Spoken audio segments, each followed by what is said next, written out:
A chemical tanker in open water is a physically punishing environment. The seafarers operating these vessels lift heavy machinery, breathe in industrial fumes, and endure shifts that swing from sweltering heat to intense cold.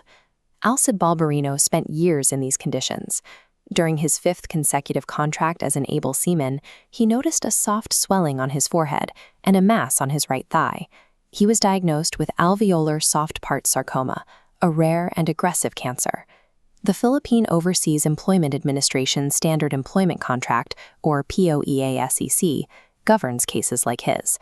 The framework attempts to ensure 6 seafarers receive proper medical and financial compensation, while protecting shipping companies from unjustified payouts. Balbarino was repatriated and received medical care, but he never recovered.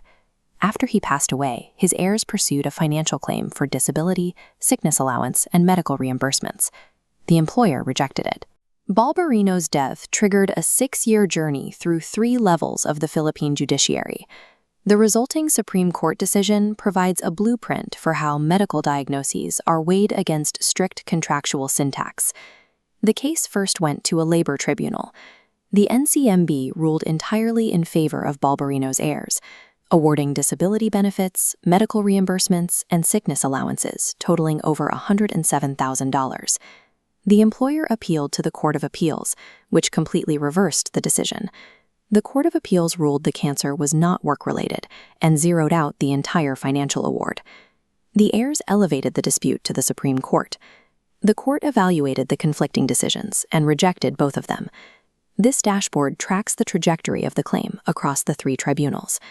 The Supreme Court struck down the initial maximum award and overturned the $0 ruling, settling instead on a baseline of $60,000 plus recalculated allowances. This final member represents a specific methodology.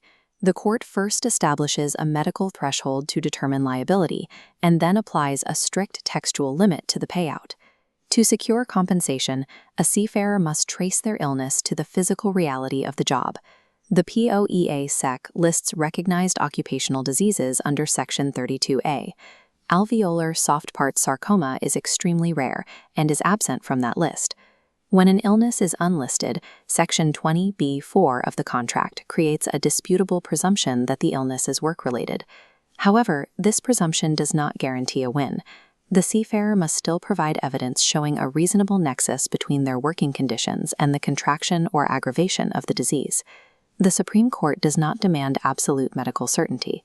The legal threshold is the probability that the work caused or at least increased the risk of the illness.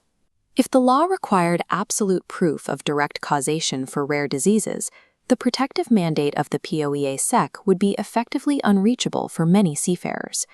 In Balbarino's case, the medical assessments reached opposite conclusions based on the same diagnosis.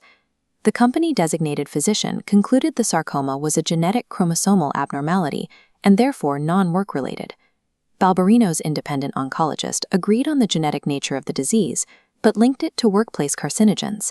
The oncologist cited medical studies showing that exposure to specific chemicals increases the risk of developing these malignant tumors. The evidence showed Balbarino spent 5 contracts exposed to benzene, hydrocarbons, and crude oil while performing heavy manual labor on an oil chemical tanker. The Supreme Court rejected the company doctor's conclusion. The company physician had relied on a singular genetic marker while ignoring the toxic environment Balbarino worked in for years. By establishing that environmental exposure likely aggravated the underlying condition, the heirs met the threshold of probability. Even with liability proven, the Court of Appeals had previously thrown the case out because Balbarino had not submitted the conflicting medical opinions to a tie-breaking 3rd doctor. This text breakdown of Section 20B-3 isolates the exact language governing the 3rd doctor rule. The provision states a 3rd doctor is required to resolve disagreements over whether the seafarer is fit to work or the degree of their permanent disability. The Supreme Court clarified that this mandate is limited to disputes regarding the grading and severity of the disability itself. The requirement does not apply to the determination of work-relatedness. Causation and disability grading are distinct legal tests. Balbarino's condition was permanent and undisputed. Because the severity of his disability was not the issue, the lack of a 3rd doctor to assess the origin of the disease was legally inconsequential. This distinction prevents the third doctor rule from being used to automatically dismiss claims regarding the cause of an illness. With liability proven, the Supreme Court moved to the second phase, determining the actual dollar amount. This ledger animation splits the financial framework. On the left is the standard POEA-SEC contract. On the right is the Collective Bargaining Agreement, or CBA. The Labor Tribunal had used the CBA to award Balbarino a maximum payout of $89,100. The Supreme Court audited the specific text of CBA Article 26.1. The provision guarantees maximum compensation only if the permanent disability occurs as a result of an accident. The court read the grammar literally. Balbarino's disability was caused by a chronic illness, not a sudden accident. Based on that specific qualifier, the court struck down the $89,100 award. The court's literal adherence to contractual punctuation serves as a limit on the employer's financial liability. Because the CBA claim failed on a technical reading, the payout defaulted to the standard POEA-SEC schedule.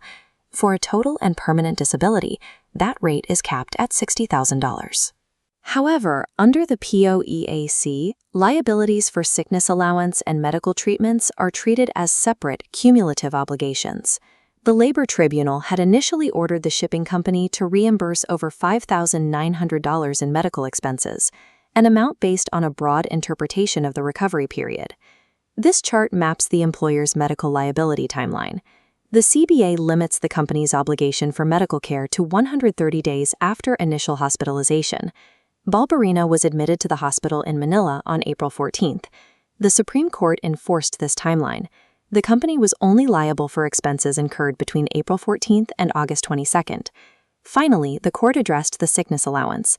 The contract entitled Balbarino to $2,252, but the employer had already disbursed $1,388 during his treatment.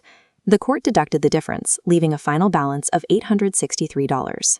The final award reflects the specific dates and literal terms of the employment contract, rather than a broad appeal to equity. The final Supreme Court ruling rests on three determinations. First, the seafarer established a medical nexus, fulfilling the mandate to protect workers. Second, the third doctor rule did not apply to causation. Third, the court enforced literal CBA punctuation and the medical timeline, protecting the employer. The Balbarino decision demonstrates the two-sided nature of maritime law.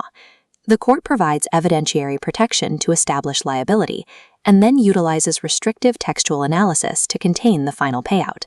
For maritime HR directors and litigators, the Balbarino decision offers clear parameters. On the evidentiary front, company physicians cannot defeat a claim by relying solely on genetic markers. A defense requires a medical analysis that accounts for the vessel environment. On the financial front, the recovery amount is dictated by a literal reading of contract qualifiers and timeline caps. The Balbarino case demonstrates that maritime law is an intersection of medical probability and contractual syntax. One establishes the liability, the other determines the price.